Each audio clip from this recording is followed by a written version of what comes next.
दोस्तों नमस्कार। 4PM network पे आप सबका बहुत बहुत स्वागत है। दस्तक पर भी आपका बहुत बहुत स्वागत है। मैं हूं आपका दोस्त मयूर जानी। और जैसे कि आप सब लोग जानते हैं कि मैं पिछले आज चौथा दिन है, 3 दिनों से मैं जम्मू कश्मीर, पर्टिकुलरली कश्मीर में श्रीनगर में हूं मैं। और आज चौथा दिन है मेरा। और हम कोशिश ये कर रहे हैं कि राहुल गांधी साहब की यात्रा एक निमित्त थी हमारे लिए कि हम आए, उसको भी कवर करें, लेकिन साथ साथ में हम कश्मीर के जो बाशिंदे हैं, जम्मू कश्मीर में दोनों में, हम उनसे भी बात करें, चाहे वो छोटे से छोटा एक व्यक्ति क्यों ना हो, या फिर वो बड़े से बड़ा इस क्षेत्र का, इस रीजन का व्यक्ति क्यों ना हो। और ये जानने की कोशिश करें कि जो नैरेटिव्स हमारे सामने रखा जाता है टेलीविजन के जरिए या अखबारों के जरिए, वो नैरेटिव जो है जम्मू कश्मीर के लोगों को लेकर कितना सही है या कितना गलत है, ये तो फिर आपको तय करना है। लेकिन हमारा काम है, हम सीधे उनसे बात करते हैं और उनसे उनके साथ बात करके उनकी बात आप तक पहुंचाए। तो आज जो हमारे मेहमान हैं वो बहुत वरिष्ठ, एक तो सीपीआईएम के बहुत वरिष्ठ लीडर हैं। आपको अब सीपीआईएम सुनेंगे तो शायद जो यंग जनरेशन है उसको देश के अन्य हिस्सों में ये लगेगा कि भाई ये कौन पार्टी है। ये बहुत पुरानी और लेफ्टिस्ट जो वामपंथी विचारधारा वाली पार्टी है, जिसने इस देश में बहुत एक प्रभाव अपना छोड़ा हुआ है। उनके वो लीडर हैं। मेरे ख्याल से अगर मैं गलत नहीं हूं तो जो कुलगाम है उनका मत क्षेत्र है, वहां से वो लगातार विधायक चुनकर जो है वो असेंबली में जाते हैं। इसके अलावा वो PAGD करके एक अलायंस बना हुआ है। धारा 370 जो लगी है उसके खिलाफ जो पिटिशन या जो फाइल हुई है सुप्रीम कोर्ट में, उस जो अलायंस है उनके भी वो स्पोक्स पर्सन भी है। और जहां तक मेरी जानकारी अगर वो ठीक है तो उसके सेक्रेटरी भी उस अलायंस के हैं। और बड़े लर्नेड सज्जन है, व्यक्ति हैं। Apart from him being a politician, he himself as a person काफी लर्नेड है और काफी इनकी जानकारी हर क्षेत्र में रखते हैं। तो हमने सोचा कि आज हम उनको इनवाइट करें और हमारे जो दर्शक हैं, व्यूअर्स हैं, उनके साथ उनको मुखातिब करें, उनका परिचय करवाएं और उनसे कुछ बातें करें। तो तारिक हावी साहब, आपका बहुत बहुत स्वागत है हमारे इस प्लेटफॉर्म पे। और आपने समय निकाला, हम उसके लिए आपको बहुत बहुत शुक्रिया अदा करते हैं। मेरी तरफ से भी आप शुक्रिया कबूल कीजिएगा कि आपने मुझे मौका दिया देश के उस व्यूवरशिप से जोड़ने का जो मेरे दिल में कई उर्से से तमन्ना रही है। गुजरात शायद वो जी, मैं इलाका, गुजरात से हूँ। मैं इसीलिए चाहता हूँ कि मैंने नाम ले लिया। मैं आया हूँ, कई बार आया हूँ वहाँ, लेकिन कई उर्से से नहीं आया हूँ, उसका मुझे दुख है। लेकिन आज ये जानकर के आप गुजरात से हैं और गुजरात के व्यूवरशिप है, मुझे मिला रहे हैं, बहुत अच्छा लगा। बहुत बहुत शुक्रिया। सर, मैं इसमें थोड़ी और एक जानकारी ऐड कर दूं। मैं गुजरात से हूँ ऑब्वियसली। ये जो हमारा नेटवर्क है 4PM, वो अपने आप में एक नेशनल डिजिटल प्लेटफॉर्म तो है ही है, लेकिन उसमें फिर 3 वर्टिकल्स हैं। एक है 4PM उत्तर प्रदेश, एक है 4PM बिहार और एक है 4PM गुजरात। तो ये जो कार्यक्रम है सिर्फ गुजरात के लोग नहीं देखने वाले हैं सर। ये कार्यक्रम जो है देश के सभी और भी जितने भी लोग हैं वो सब लोग देखने वाले हैं। तो मैं सोचा कि बहुत मैं अच्छा आपको लगा ये बहुत अच्छा लगा ये जानकर, लेकिन गुजरात भी शामिल है, इसलिए और अच्छा लगा। यस अच्छा, मैं यहीं से शुरू करूं, फिर गुजरात भी शामिल यस। है, ये जान के अच्छा लगा। ये क्यों कहा आपने? वो इसीलिए कहा मैंने, क्या देखिए, एक वक्त था, मैं बचपन से ही नाम सुनता आया हूँ एक बड़ी शख्सियत का, बहुत बड़ी शख्सियत का, गांधी जी का। तो उनके परिचय भी हमें मिले हैं बचपन से ही। और उनका कामकाज शुरू भी हुआ खास तौर पर उसी क्षेत्र से। और कल जब राहुल जी आए थे, किसी ने कहा था कि तब जब गांधी जी आए कश्मीर तो उन्होंने कहा था कि अगर कहीं उम्मीद की किरण नजर आती है तो कश्मीर से आती है।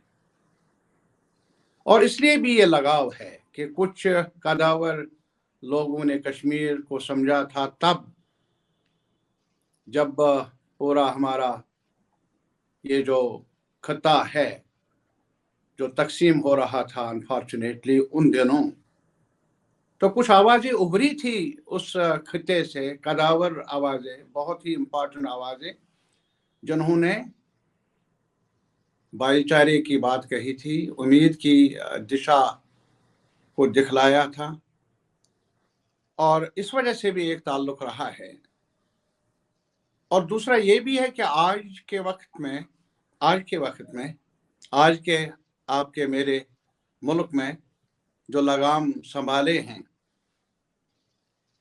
मोदी साहब हो या शाह साहब हो, गुजरात से उनका ताल्लुक है।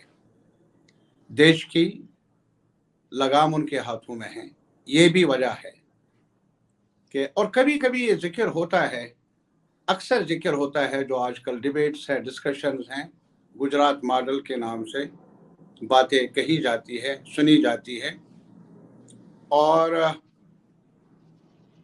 गिला तो ये है कि ये जो इस खित्ते में दूर कश्मीर में, जैसा कि भी आपने देखा, यहाँ आबो हवा भी अलग है, रहन सहन भी अलग है, और आते ही आपका स्वागत भी हुआ बर्फ से। बहुत ठंड है लेकिन मिठास भी है इसमें। ये ठंड चुभने वाली ठंड नहीं है, अच्छा भी लगता है। कल आपने देखा होगा भाई बहन ने बर्फ से खेला भी श्रीनगर आकर। तो इस वजह से हमारा मॉडल, हमारी शक्ल कुछ धीमी हो चुकी है। ऐसा क्यों? ये सवाल मैंने पूछना था, खास तौर पर देश के जो भी लोग हैं। आपने अभी एक लफ्ज़ इस्तेमाल किया छोटे बड़े, मैं छोटे बड़ों के तमीज़ रखता नहीं हूँ। मेरी नज़र में हम सब शहरी का दर्जा अगर हमें मिले, नागरिक का दर्जा मिले, वही बड़ापन है हमारा। और क्या चाहिए इसके अलावा?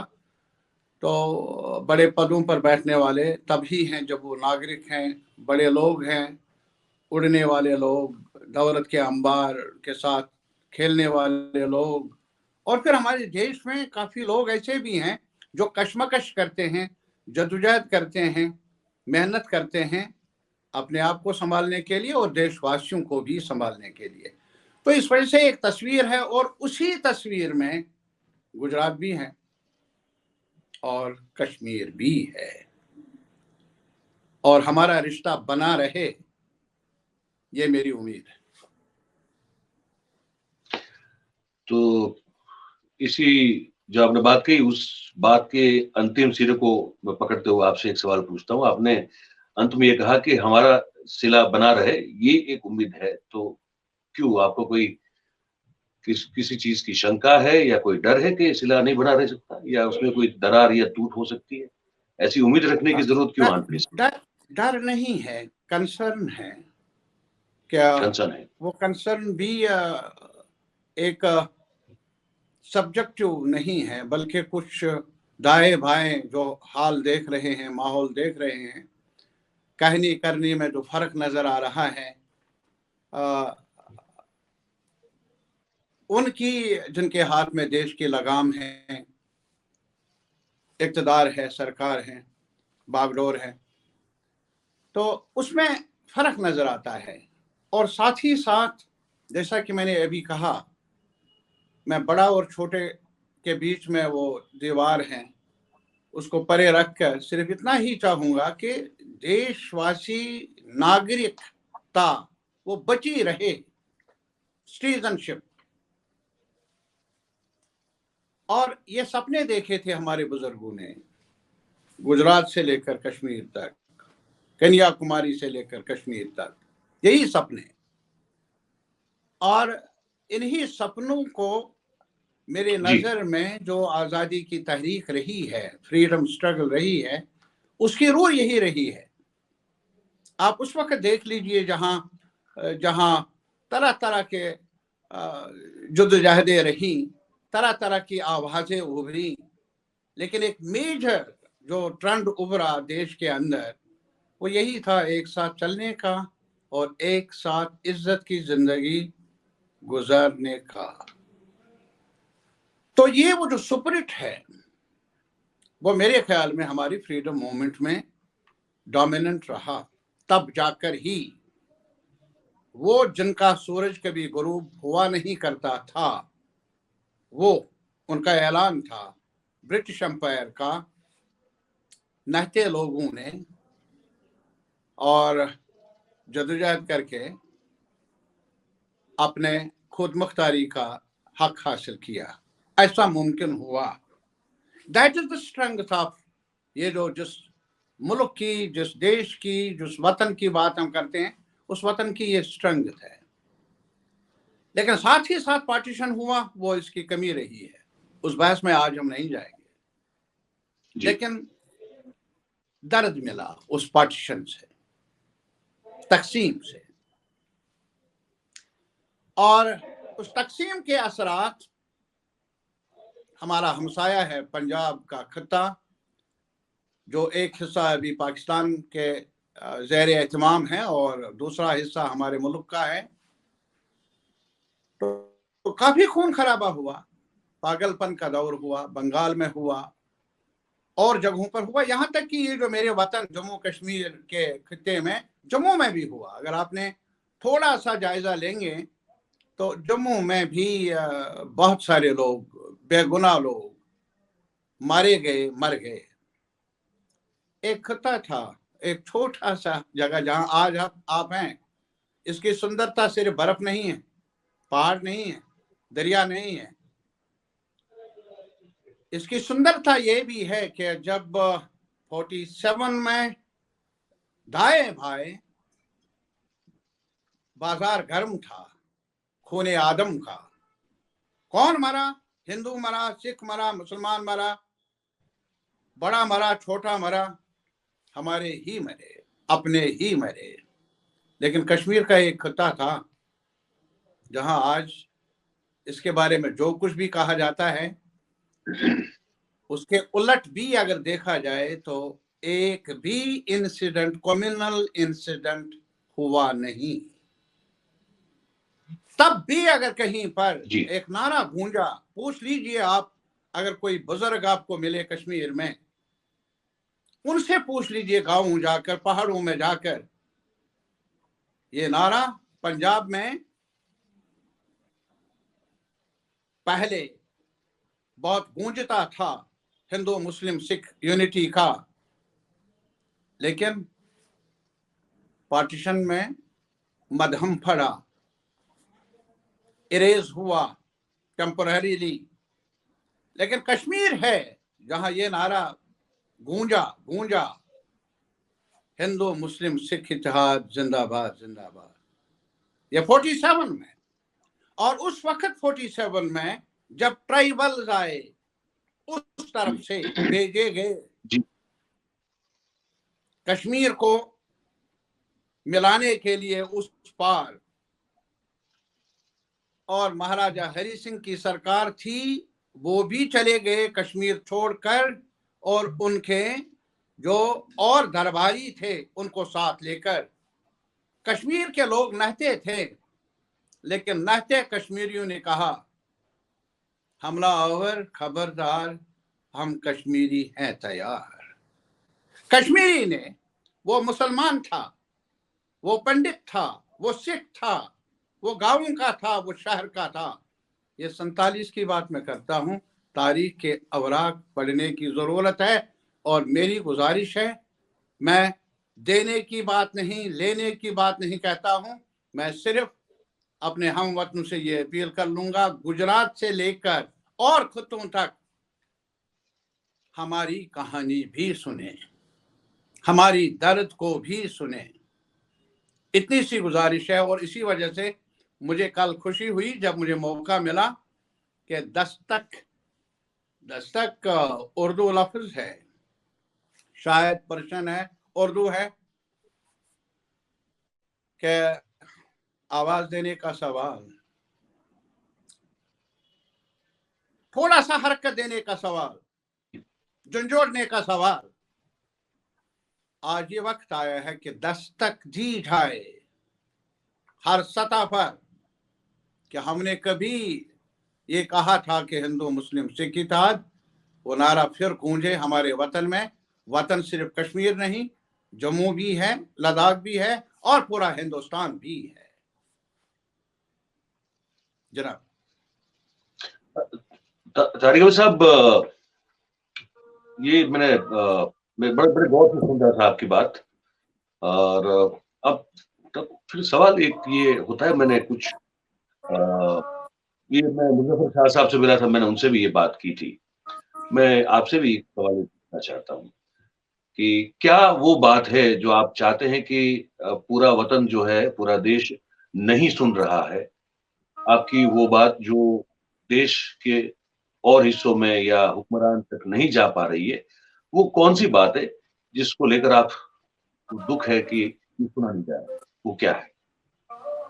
मैं सिर्फ ये बताऊंगा कि अब देखिए क्या फ्रीडम स्ट्रगल का जो हमारे पास एक एहसासा दिया है, जो हमारा कैपिटल है फ्रीडम स्ट्रगल का दिया हुआ, वो कॉन्स्टिट्यूशन ऑफ इंडिया है, कॉन्स्टिट्यूशन की शक्ल में मिला है। और ये कॉन्स्टिट्यूशन एक दिशा देता है पूरे मुल्क को चलाने के लिए, मॉडर्न इंडिया को बनाने के लिए।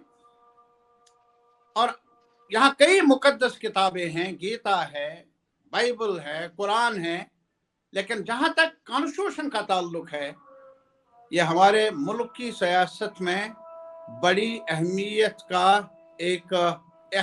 का हामिल डॉक्यूमेंट है, रादर गाइडेंस है, गाइड है हमारे लिए।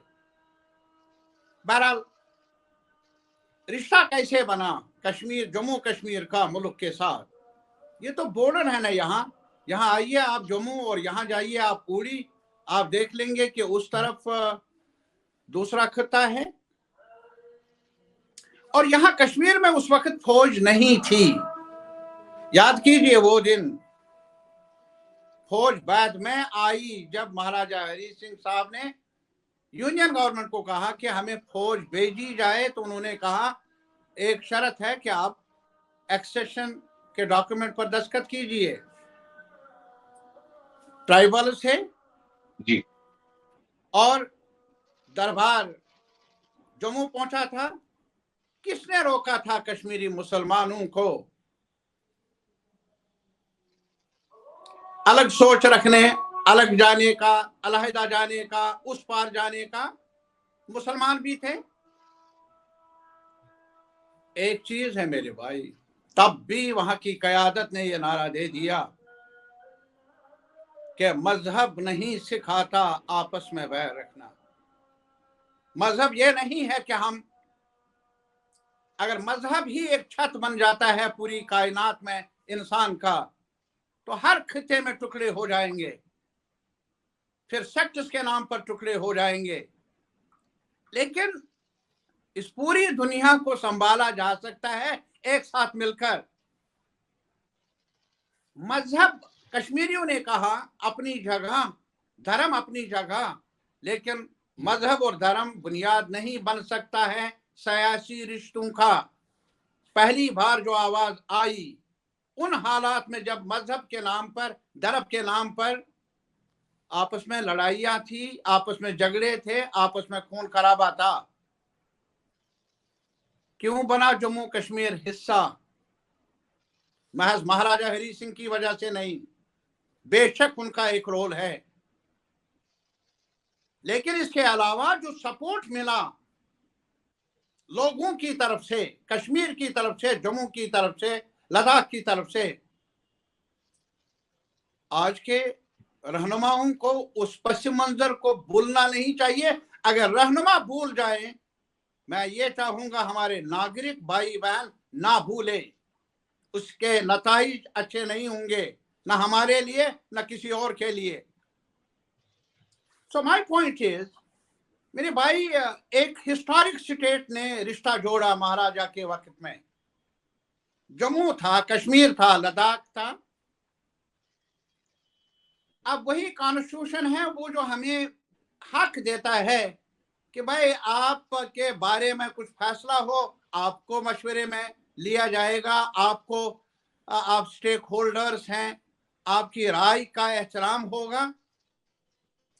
कहाँ आज तक आपने सुना जो हमारी कॉन्स्टिट्यूशनल हिस्ट्री है मुल्क की, जहां आंध्रा तकसीम हुआ, बिहार तकसीम हुआ, यूपी तकसीम हुआ, कहां आपने देखा कि इंटरनेट बंद करके, टेलीफोन लाइनें काट कर, पॉलिटिकल लीडरशिप को घरों में या जेलों में बंद करके सरकार फैसला ले?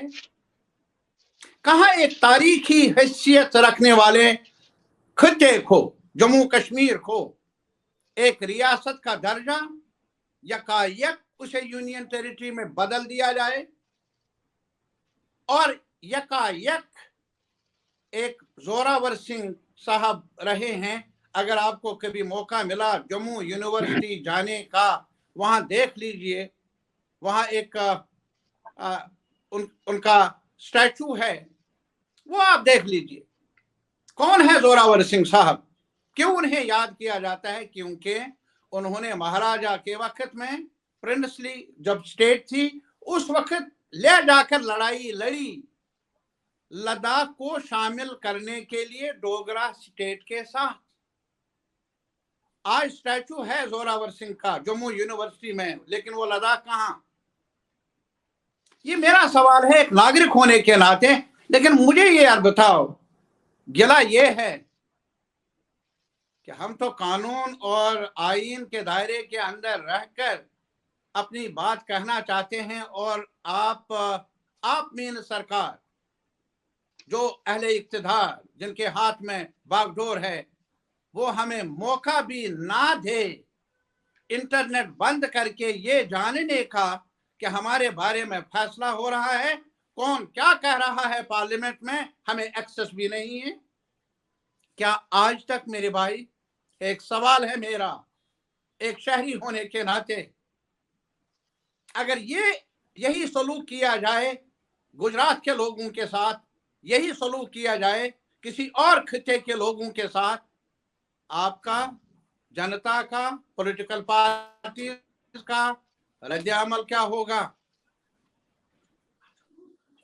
स्पेशल स्टेटस हमारा खत्म।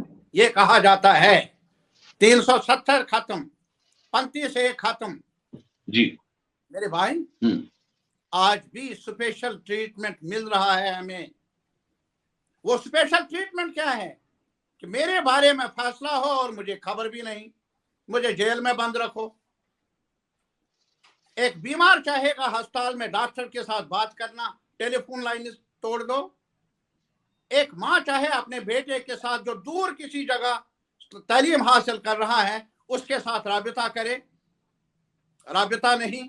और फिर हमारे बारे में, हमारी तकदीर के बारे में, हमारे फ्यूचर के बारे में फैसला लिया जाए। ये स्पेशल ट्रीटमेंट क्यों? ये तरीका क्यों?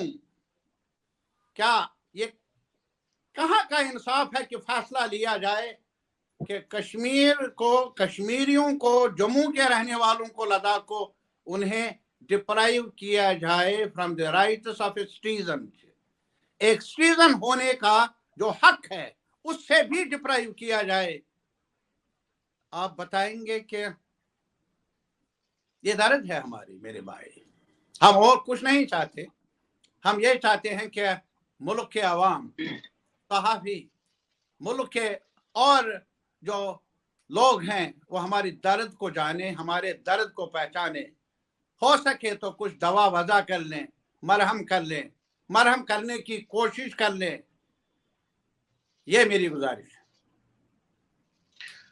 तारिक साहब, अभी एक जो मैं सवाल पूछने वाला हूं ना, अगर आपको बुरा लगे तो मैं पहले से ही जो है माफी मांग लेता हूं, लेकिन मैं ये सवाल इसलिए पूछने वाला हूं क्योंकि ये सवाल हमारे देश में मोहल्लों के नुक्कड़ पे, पान की दुकान पे, नाई की दुकान पे, चाय की टपरी पे, वो लोग जो बैठे बैठे व्हाट्सएप देखा करते हैं, वो लोग जो बैठे बैठे सोशल मीडिया जो है उसमें अपनी अकल लगाने की कोशिश किया करते हैं और फिर जो बहुत बड़ी चर्चा करते हैं, जो देश में हर जगह आप कहीं भी जाओ तो ये मिलना सुनने को मिलता है। मैं वो सवाल, क्योंकि ये सवाल उनको मैंने सुना है, इसलिए मैं कह रहा हूं कि एक बहुत बड़ा वर्ग ऐसा इस देश में जो जो आता है व्हाट्सएप पे उसको सच मानता है, उस पर फिर बात करता है और एक अपना एक पर्सपेक्टिव क्रिएट कर लेता है चीजों के बारे में, लोगों के बारे में,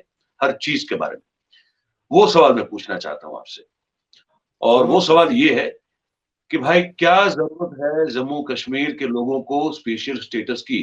क्यों वो देश के और आम स्टेट जो है, राज्य है, उनकी तरह वो एक विदाउट स्पेशल स्टेटस एक आम राज्य और आम शहरी क्यों नहीं बन सकते? क्यों इस तरह से नहीं रह सकते? ये समझाइए आप।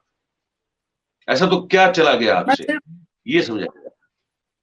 मैं सिर्फ ये गुजारिश करना चाहता हूँ, जी शायद अगर आप कॉन्स्टिट्यूशनल हिस्ट्री की तरफ जाएंगे, कॉन्स्टिट्यूशनल जो प्रोविजंस इनकॉर्पोरेट हुए कॉन्स्टिट्यूशन में, उनका एक कंटेक्स्ट है। जी आपको मालूम होगा कि जब पार्टीशन हुआ इंडिपेंडेंस के टाइम पर, तो उस वक्त प्रिंसली स्टेट्स को यह हक दिया गया था कि वो कहीं पर भी उधर इधर इंडिपेंडेंस, ये ऑप्शन थे उनके पास जी। अपना फ्यूचर डिटरमिन करने के लिए। जम्मू कश्मीर भी एक खिता। मुझे लगता है कि शायद तारिक अमीर साहब का नेट का इश्यू है, वहां पे वो फिर से जुड़ने की कोशिश कर रहे हैं। जी जी सर, आप कंटिन्यू करें। आप आपका नेट चला गया था। जी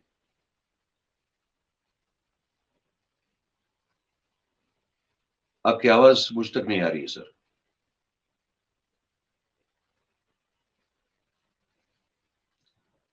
नहीं, आपकी फ्रेम भी जो है वो फ्रीज्ड है और आवाज मुझ तक नहीं आ रही है। मैं अपनी टेक्निकल टीम जो है हमारी, उनसे पूछ लूं कि भाई क्या स्थिति है एग्जैक्टली वहां पे, क्योंकि मैं देख पा रहा हूँ काफी ग्लिचेस हैं और आवाज मुझ तक आ नहीं रही है।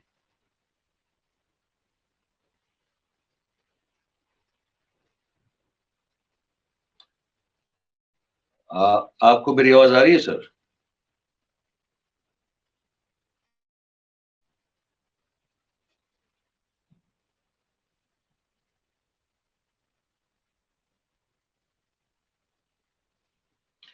सर आप मुझे सुन पा रहे हैं सर?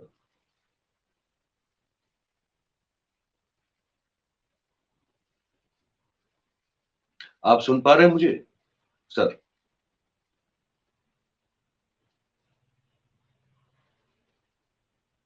ये लगता है कि नेट का इश्यू है, और नेट का इश्यू है तो वो तो नेट अगर ठीक नहीं है तो बात भी आप लोग जो है ठीक से ना सुन पाएंगे ना देख पाएंगे।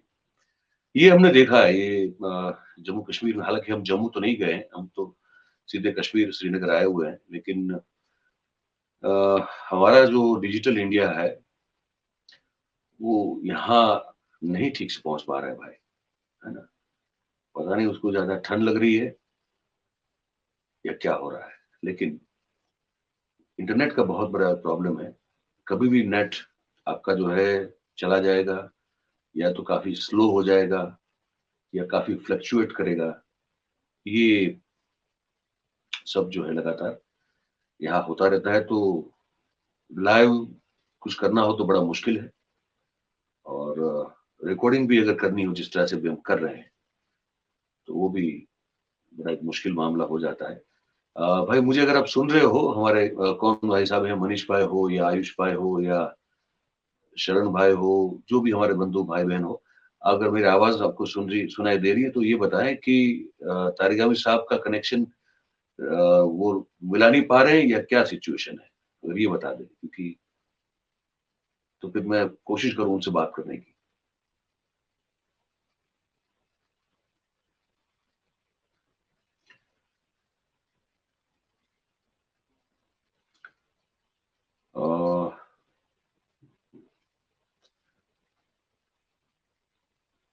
जबर भाई, ये बात करते करते जो है इनका कनेक्शन जो है लॉस्ट हो गया। फिर उन्होंने एक बार कोशिश की और वो शायद फिर से जुड़ नहीं पा रहे। ये तो रिकॉर्डिंग लिंक, इसमें कोई इश्यू नहीं है। ये तो फिर से जुड़ जाएंगे तो वहीं से फिर शुरू जो बीच का ये जो भी बात मैं कर रहा हूँ वो हिस्सा कट जाएगा। ठीक है, तो एक बार कोशिश करें उनसे कि क्या जानने की कि क्या हो रहा है। नहीं, वो बीच में फिर बड़ा इंपॉर्टेंट सवाल आते आते वो चला गया। हमने ये पूछा कि भाई, मैं सुन रहा, हाँ, वो बड़ा इंपॉर्टेंट क्वेश्चन था, वहां जाके तो मैं चला गया। क्या करें, थोड़ा वेट करिए क्योंकि इन्होंने फोन अभी बंद ही रखे हैं। अच्छा, तो मैं अपनी टीम को कह दूं कि भैया आप भी जो है इस लिंक को कंटिन्यू कीजिएगा, कोई इशू नहीं है ना, काटने की जरूरत नहीं है। जैसे ही वो जुड़ जाएंगे तो आप हमको इस नंबर पर बता दें। कितने मिनट का हुआ अभी तक? 26 मिनट का, अभी और 10-15 मिनट का चाहिए था। होने वाला नहीं पता, कैसे छूट गया। अच्छा, आगे लगता है, आगे सर आवाज आ रही है मेरी आपको? जी हाँ, बिल्कुल। चलिए, तो अब वो जहां से हमने जो सवाल था आपने सुना था वो रिकॉर्ड हो चुका है, इसलिए कोई इश्यू नहीं है। तो आप बस ये सवाल था कि भाई क्यों जम्मू कश्मीर को एक स्पेशल स्टेटस चाहिए, क्यों उसकी जरूरत है, और आम जितने भी और राज्य हैं देश के उसकी तरह वो भी एक आम राज्य क्यों नहीं बन के रह सकता है, क्यों वहां आके लोग रह नहीं सकते, क्यों जमीन नहीं खरीद सकते, और आप भी तो देश में आके रह सकते हैं। ये सब सोच, ये सवाल पूछे जाते हैं, तो ये अगर आप बता दें। जी हाँ। देखिए, मैंने ये अभी अर्ज की थी कि जब कॉन्स्टिट्यूएंट असेंबली बनी आज़ादी के बाद और कॉन्स्टिट्यूशनल फ्रेम पर डिबेट हो रही थी, तो उस के हाल में कई खित्ते ऐसे भी रहे और एक हक मिला था प्रिंसली स्टेट्स को कि वो अपना फ्यूचर रिश्ता तय कर लें। और जो उस वक्त जिनके हाथ में बागडोर थी उनको ये हक दिया गया था। उसमें हैदराबाद भी था, जूनागढ़ था, उसमें जम्मू कश्मीर भी रहा। आपको याद होगा, उस हिस्ट्री में यहाँ जाने की जरूरत नहीं, लेकिन मेरा मशवरा होगा पटेल साहब को पढ़े और जितने भी लोग उस वक्त रीऑर्गेनाइजेशन में जिम्मेदार लोग थे उनको भी पढ़े, और पूरा पस मंजर पता चलेगा कि जम्मू कश्मीर का रिश्ता कैसे बना यूनियन ऑफ इंडिया के साथ। क्योंकि उस वक्त एक और मुल्क बना था यहाँ बगल में ही, पाकिस्तान के नाम से। और ये एक यूनिकनेस भी है हमारी जहां तक जम्मू कश्मीर का ताल्लुक है कि मुस्लिम मेजॉरिटी एरिया है बॉर्डरिंग विद पाकिस्तान, और जो बागडोर है वो एक हिंदू महाराजा के पास है। मेरा मानना नहीं है कौन हिंदू है कौन मुसलमान है, नागरिक तक मैं अपने आप को सीमित रखता हूं, लेकिन यह हकीकत है। और उस पस मंजर में यह फैसला करना था यहाँ के महाराजा ने।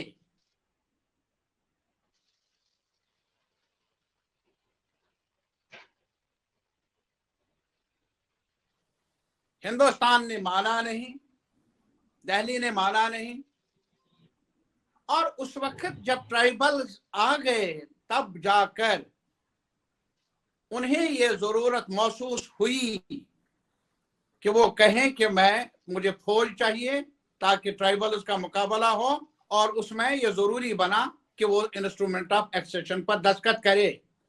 कब हुआ ये?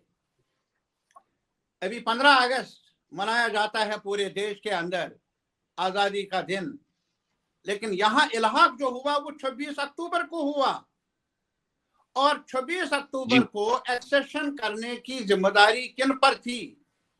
वो शेख साहब पर नहीं थी, वो महाराजा हरि सिंह साहब पर थी। अगर ये गलत है या सही है तो जिम्मेदारी उनकी, अच्छा है तब भी इसका जो सिला है वो उनको ही जाएगा। इस चीज को समझना जरूरी है। और दूसरा ये इस बात को मानना जरूरी होगा, जब महाराजा हरि सिंह ने इंस्ट्रूमेंट ऑफ एक्सेशन पर दस्तखत किए, उसके साथ एक अकम्पनी डॉक्यूमेंट भी भेजा। जहां आप उस इंस्ट्रूमेंट ऑफ एक्सेशन पर नजर डालेंगे, वहां उस जो साथ ही लगा था डॉक्यूमेंट खत, उस पर भी नजर डालिए, महाराजा हरि सिंह के दस्तखत हैं। क्या कहा था उन्होंने कि हमारे शराइत हैं इस रिश्ते के बारे में जी, वो पढ़ लीजिए आप। मैं पूरे जो हमारे नागरिक हैं, मैं उनसे गुजारिश कर लूंगा, एक बार तो कम से कम कोशिश कर लो कि तारीखी पस मंजर को समझने की। और दूसरा, जब एक तरफ ट्राइबल थे, अगर आप वो क्या शर्तें थी, अगर आप बता पाए उस जो मैं वही कहता महाराजा हूं साहब कि ने जो उन्होंने रखी ये थी। कहा था हमारा जो रिश्ता है वो 3 मुद्दों पर होगा। वो 3 मुद्दों पर होगा, फॉरेन अफेयर्स, डिफेंस, कम्युनिकेशन। अब देख लीजिए। और उसके बाद जब कॉन्स्टिट्यूएंट असेंबली में बहस हो रही थी, भूल जाते हैं हमारे भाई शहरी भाई बहन कि हमारे मुल्क में डाइवर्सिटीज, ह्यूज डाइवर्सिटीज है, जो आज भी भूला जाता है, फॉरगेट किया जाता है, इग्नोर किया जाता है। एक मुल्क जरूर है, उसमें दो राय नहीं, लेकिन यहां नॉर्थ ईस्ट भी है, यहाँ इसके अलावा साउथ भी है, नॉर्थ भी है, गुजरात भी है, बाकी बंगाली भी है, और इलाके भी हैं, जबान के लिहाज से, कल्चर के लिहाज से, इवन जो मजहबी अमूरात हैं उसमें भी उनकी, जैसे नागालैंड। मेरे यार, ये इस पूरे देश को इकट्ठा रखने के लिए ये यूनियन ऑफ स्टेट्स, इसी वजह से हमारे जो फाउंडर्स है कॉन्स्टिट्यूशन के, उन्होंने हमारे रिपब्लिक को जी तशरीह की, वो यूनियन ऑफ स्टेट्स है, यूनियन ऑफ स्टेट्स जी। और उसमें तरह तरह के लोग हैं। भी आपने कहा, ये सिर्फ आपने नहीं कहा, अच्छा किया आपने, ये शाह साहब ने भी उस वक्त कहा था जब 370 के बारे में चर्चा हुई पार्लियामेंट में कि जमीन खरीदने में रुकावट है थी, इस वजह से इन्वेस्टमेंट का प्रोसेस, डेवलपमेंट का प्रोसेस रुका पड़ा था। एक सवाल है मेरे भाई, यहाँ हमारा नजदीकी एक रियासत है हिमाचल, वहां आप जाइए, शिमला में आप जमीन खरीदने की कोशिश करें, इजाजत नहीं है, वहां राइट्स हैं, हुकूक है, 371 है। ये नजदीक, मैं नहीं जाऊंगा नॉर्थ ईस्ट में, मैं नहीं जाऊंगा और इलाकों में, मैं यहाँ की बात करता हूं। अगर डेवलपमेंट के लिए ही ऐसा हुआ तो ये मेहरबानी आप हिमाचल में क्यों नहीं की?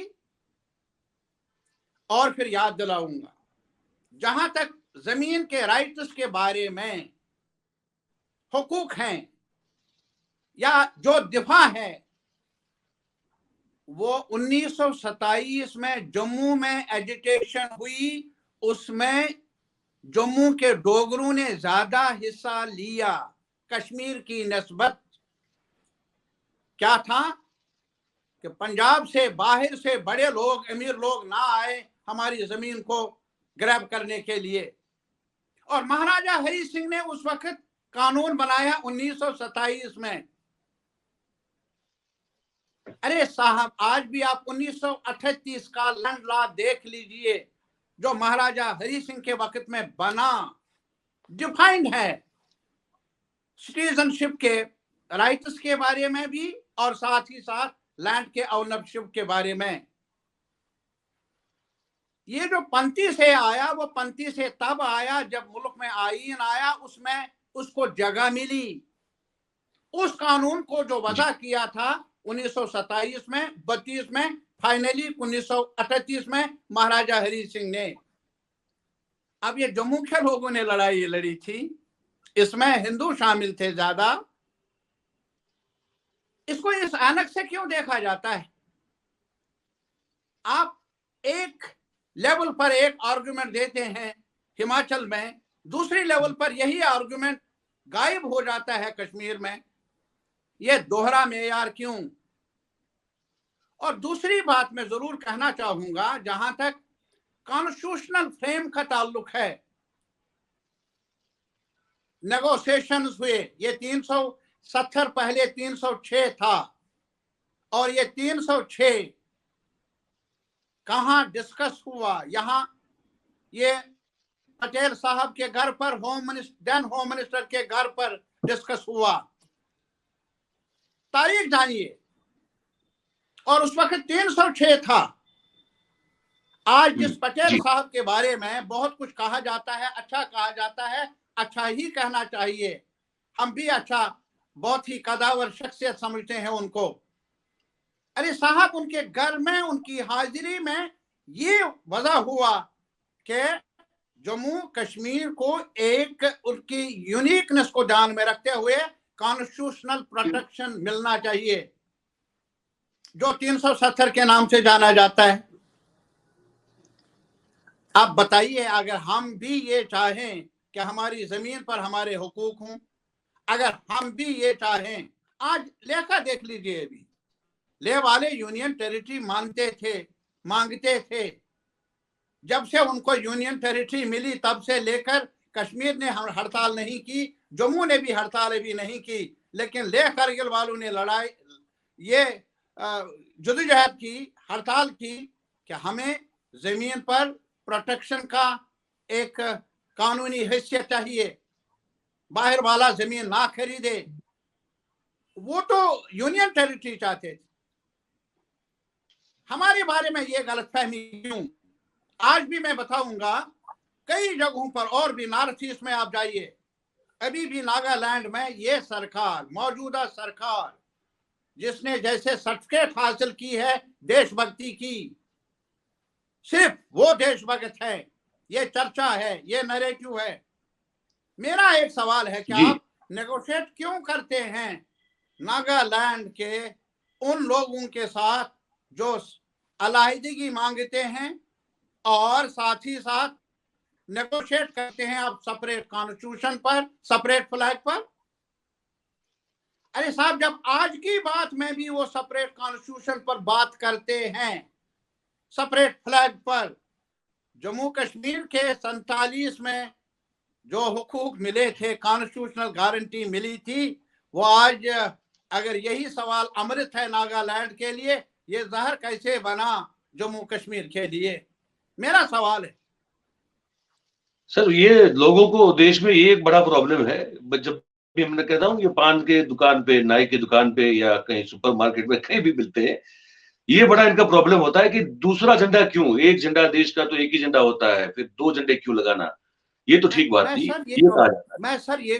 मैं सर ये कहूंगा ना, जब एक झंडा, दो झंडे थे, तब जाकर कश्मीरियों ने मुसलमान आबादी होते हुए कहा कि रेडर हमारे नहीं, जो मुसलमान नाम लेकर वहां आए थे।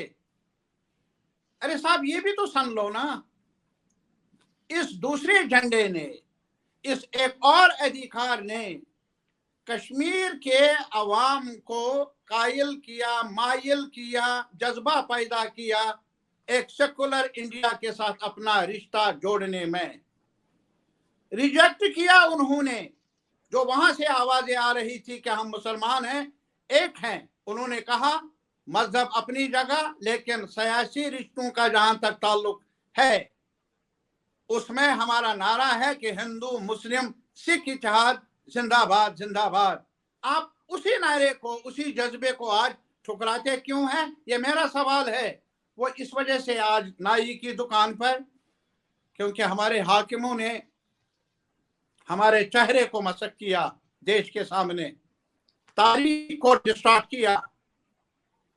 उन्होंने ये नहीं बताया, आज सिर्फ ये बताते हैं कि यहाँ मिलिटेंसी है।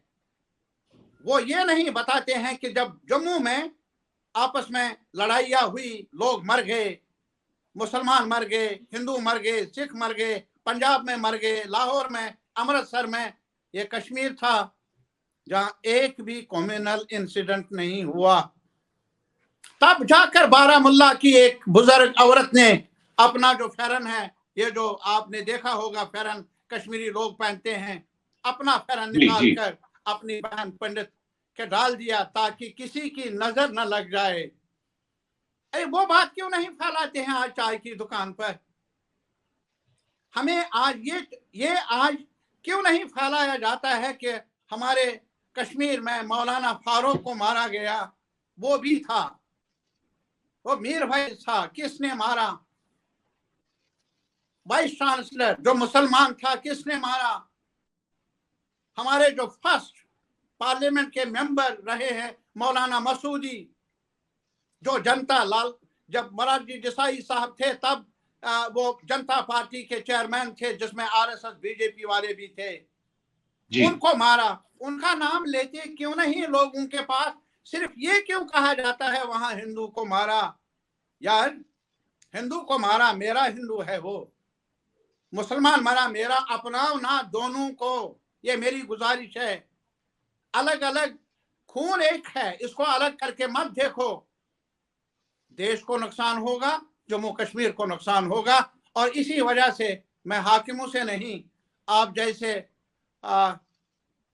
सीनियर जर्नलिस्टों से मेरी अपील है कि हमारे मुकदमे को जब आप पेश कर लेंगे मुल्क के सामने, हमारी बात को भी सुनो।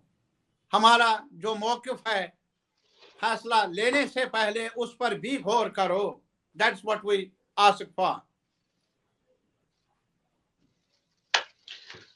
मुझे लगता है सर बहुत सारे ऐसे सवाल जो आम जबान पे हैं देश में, मैंने उन सवालों को आपकी मतलब आप तक पहुंचाने की और फिर उस पर आपका जवाब अब उन लोगों तक पहुंचाने की कोशिश जो है मेरी, मुझे लगता है कि वो अब तक ठीक जा रही है।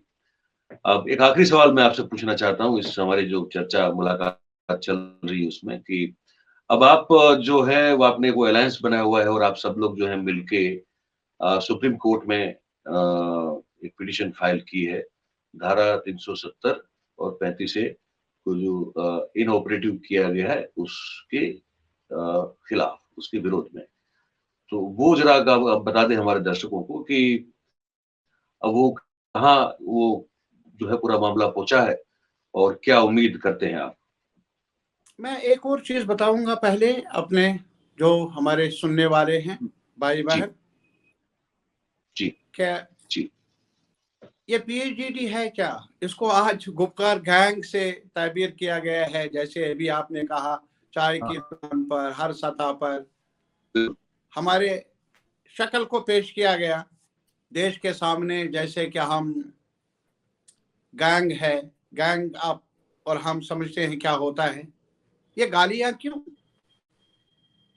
ये वही फारूक अब्दुल्ला की नेशनल कॉन्फ्रेंस है ना, जो आज भी शेख साहब को बुरा भला कहते हैं कुछ लोग, इस वजह से कि उन्होंने रिश्ता जोड़ा हिंदुस्तान के साथ। पूछ लीजिए, अभी आप कश्मीर में हैं, यू आर इन कश्मीर, आप श्रीनगर में दाएं बाएं पूछ लीजिए, बहुत सारी कुछ आवाजें हैं जो आपको सुनने में आएगी कि शेख साहब को कोसा जा रहा है इस वजह से कि क्या आपने इसीलिए हमें रिश्ता जोड़ा था हिंदुस्तान के साथ। तारिक साहब, सवाल तो ये है ना कि जो लोग पूछते हैं कि भाई दो झंडे क्यों चाहिए आपको? एक झंडे में भी एक झंडे में भी तो वो नेशनलिज्म और वो सब चीजें जो है और आपकी अपनी जो एक जम्मू कश्मीर एज ए बतौर एक जो स्टेट आप जो कहते हैं कि वो एक स्पेशल स्टेटस है, ठीक है, तो लोग ये हमेशा चर्चा करते हैं और पॉलिटिशियंस पर्टिकुलरली बीजेपी की ओर से जो ये बताया जाता है लोगों को, ये है कि भाई ये दो झंडा मतलब कि आप एक झंडे, मतलब जो देश का एक झंडा है एकमात्र, हर जगह वही होना चाहिए, तिरंगा है। तो कश्मीर, जम्मू कश्मीर के लोगों को दो झंडे क्यों चाहिए? वो क्या जरूरत है? मैं ये गुजारिश कर लूंगा, पहले ये देखना होगा जो मैंने बताया कि पस मंजर क्या है जब दो झंडे आ गए, दो कॉन्स्टिट्यूशन की बात आ गई, कहां से उभरे ये बातें, उस पस मंजर को समझना होगा, देखना होगा। और ये सवाल हमारे जो फाउंडर्स हैं कॉन्स्टिट्यूशनल अरेंजमेंट के, जिसमें जहां पंडित जवाहरलाल नेहरू हैं, अंबेडकर साहब हैं, वहां पटेल साहब हैं, और खास तौर पर जब रीऑर्गेनाइजेशन का सवाल था सामने स्टेट्स को, उसको डील करने में सफ़े अव्वल का रोल जो अदा किया वो पटेल साहब ने किया। और ये पटेल साहब के घर पर ही दिल्ली में फैसला हुआ कि जम्मू कश्मीर की यूनिकनेस को देखते हुए इनकी बात को माना जाए और उन्हें कुछ जमानतें मिलनी चाहिए। ये तब जाकर 370 के बारे में सिफारिश पेश करने वालों में सबसे सफ़े अव्वल में जो बड़े लीडर थे वो पटेल साहब थे। इस चीज को भूलना नहीं चाहिए जिस पटेल साहब के बारे में आज बहुत अच्छी बातें कही जाती है, जो मुस्तहिक है वो। और एक दूसरा, आज भी आप देख लीजिए, एक नागालैंड है, एक इलाका हमारे मुल्क में ही, जहां अभी भी ये सरकार नेगोशिएशन कर रही है। अभी जो रवि साहब गवर्नर हैं तमिलनाडु के, वो बाज़ाब्ता मुसलसल नेगोशिएशंस में शामिल थे केंद्रीय सरकार की तरफ से, जिसमें उनकी तरफ से डिमांड थी कि हमें सेपरेट कॉन्स्टिट्यूशन चाहिए, सेपरेट फ्लैग चाहिए। बात तो हो सकती है ना इन बातों पर, इन मुद्दों पर। मेरे कहने का मतलब है जो हमारे देश में डाइवर्सिटीज हैं, आज की सरकार चाहे भी जो डाइवर्सिटीज की जो रूह है हमारे सोसाइटी की, हमारे नेशन की, उसको इरेज नहीं किया जा सकता। कोशिश रहे, उसके नताइज अच्छे नहीं होंगे नेशन बिल्डिंग के प्रोसेस में, ये तजुर्बा हमें बता रहा है। और साथ ही साथ मैं ये भी बताना चाहता हूं, जैसा कि अभी आपने कहा, क्या हमें ये बताया जाए जब से स्पेशल पोजीशन थी, स्पेशल एक और झंडा था, नुकसान क्या हुआ? नुकसान तो हुआ उन लोगों को जो ये चाहते थे कि जम्मू कश्मीर देश का, इंडियन यूनियन का हिस्सा ना बने। वो चला रहे थे उस वक्त से लेकर आज तक कि ये मजाक है लोगों के साथ। आज आपकी बात, उनकी बात आपको स्टूडेंट ऑफ पॉलिटिक्स, ये एक पुल है, पुल बना रिश्तों का। उस पुल को आंच जितनी आई, अब आज ये भी एक सवाल है, 370 की वजह से टेररिज्म बना। अब 370 मिजोरम में नहीं था, वहां क्यों? 370 नागालैंड में नहीं, क्यों बना ये? 370 और भी कई जगहों पर नहीं है, वहां वायलेंस क्यों? कहने का ये मतलब है 370 जब बना तो रिश्ता बना। उन्होंने डिफाई किया टू नेशन थ्योरी को, मजहब के नाम पर रिश्तों को जोड़ने का नारा उन्होंने माना नहीं। लेकिन जब से 370 को धीरे धीरे इरोड किया, खोखला किया, लोगों का एतमाद को ठेस पहुंची, एक वैक्यूम पैदा हुआ जो फायदेमंद साबित हुआ उनके लिए जो इस रिश्ते को पसंद नहीं करते। उन्होंने अपने सबवर्सिव एक्टिविटीज के लिए उन्हें मैदान मिला, मौका मिला। इस चीज को समझने की जरूरत है। बहरहाल दूसरे सवाल पर मैं आ जाऊंगा, ये PAGD कहां से आया? आज इसके बारे में कहा जाता है, गालियां दी जाती है।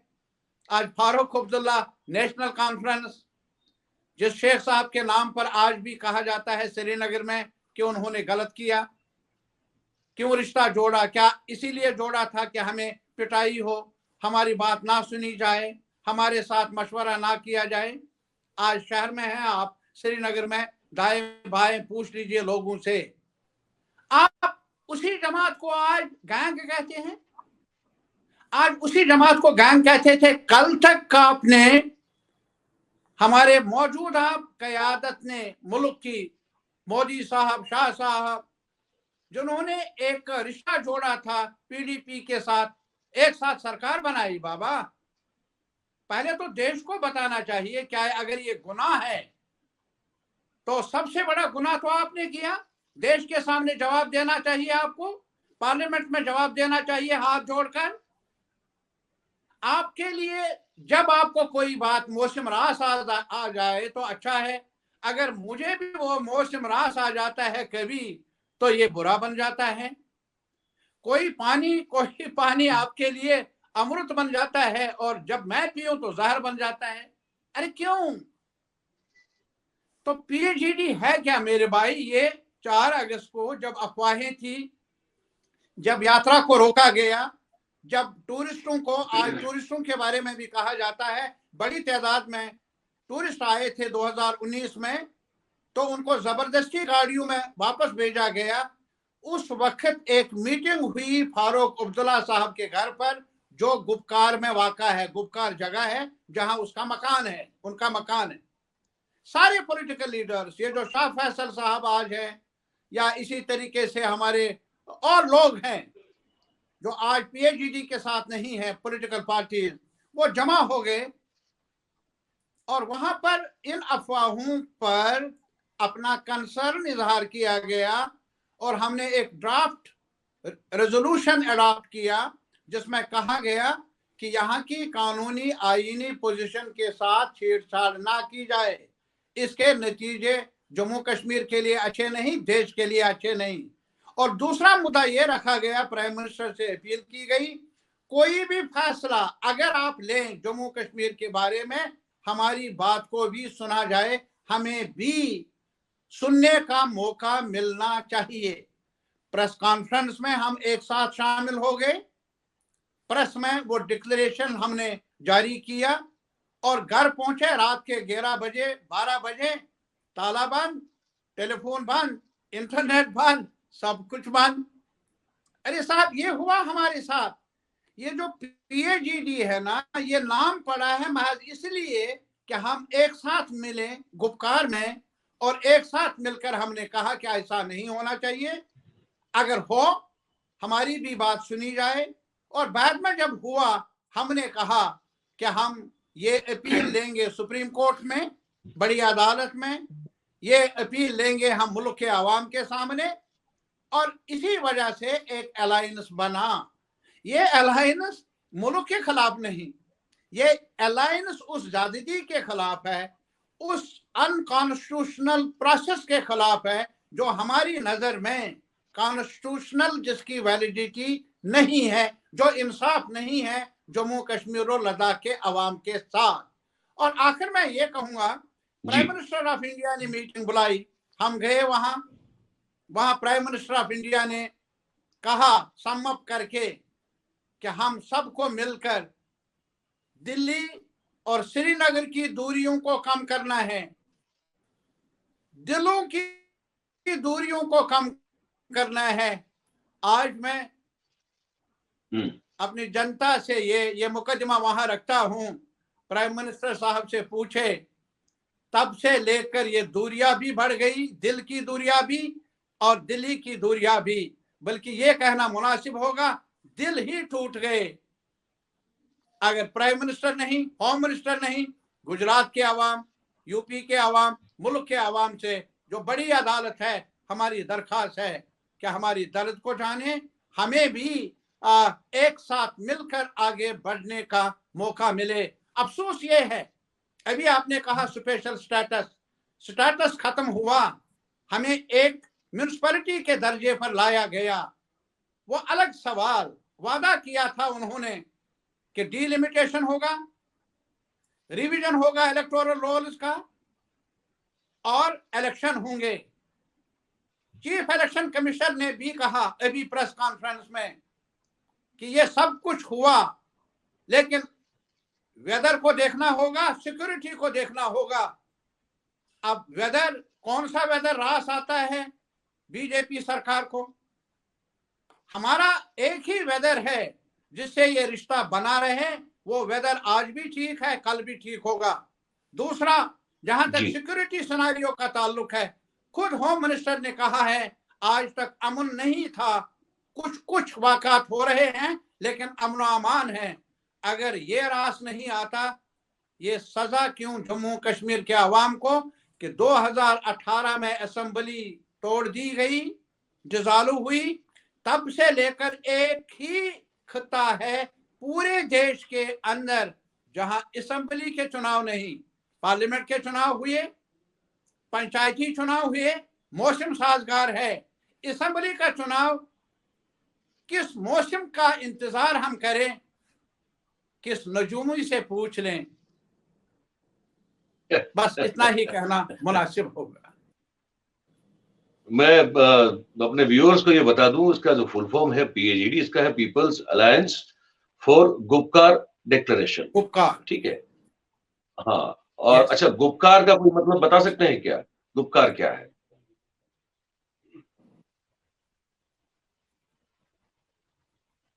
मैंने कहा गुपकार एक जगह है, लोकेलिटी जगह है है, जो, हाँ, जहाँ फारूक अब्दुल्ला एक साहब रहते मोहल्ला हैं। है जी, जहां पर फारूक साहब की रहाइश है।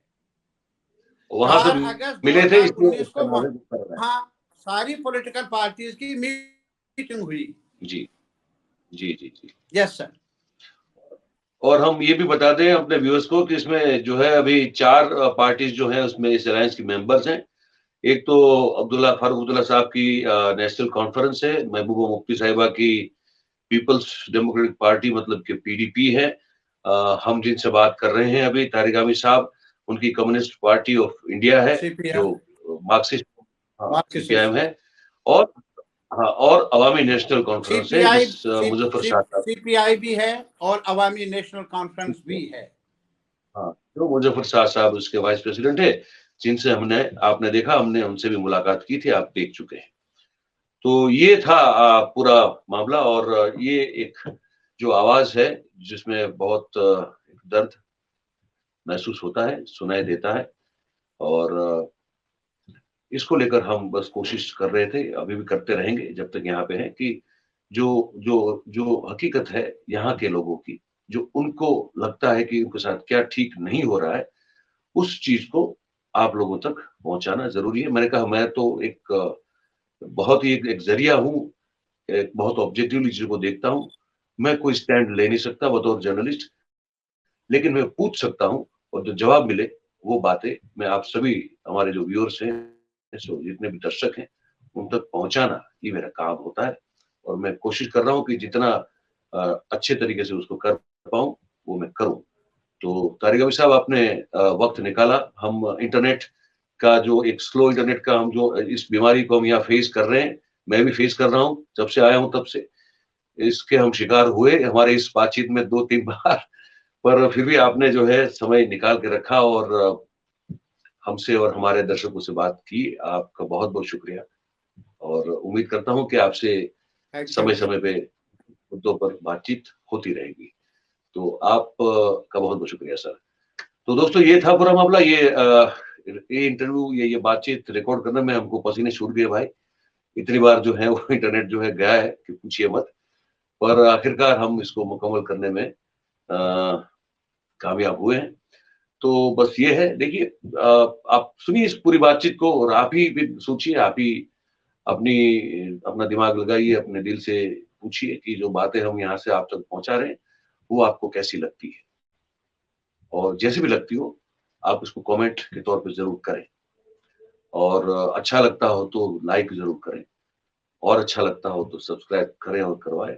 और बहुत ही अच्छा लगता हो तो या फिर इसको शेयर भी कीजिए, ताकि ये जो बातचीत है वो और लोगों तक भी पहुंच सके आपके माध्यम से, आपके द्वारा। क्योंकि हम तो हमेशा ये मानते हैं कि आप और हम एक पार्टिसिपेंट है इस पूरे इस कार्यक्रम के। जितना हिस्सा हमारा है उतना ही आपका भी है। तो बस यही उम्मीद के साथ मैं आपसे विदा लेता हूँ। फिर कोई और शख्सियत के साथ हम आपके साथ जो आपके समक्ष प्रस्तुत होंगे। तब तक के लिए मैं आपसे आज्ञा चाहूंगा। आपका अच्छे स्वास्थ्य की कामना करते हुए अब मैं विदा लेता हूँ। Thank you very much. नमस्कार।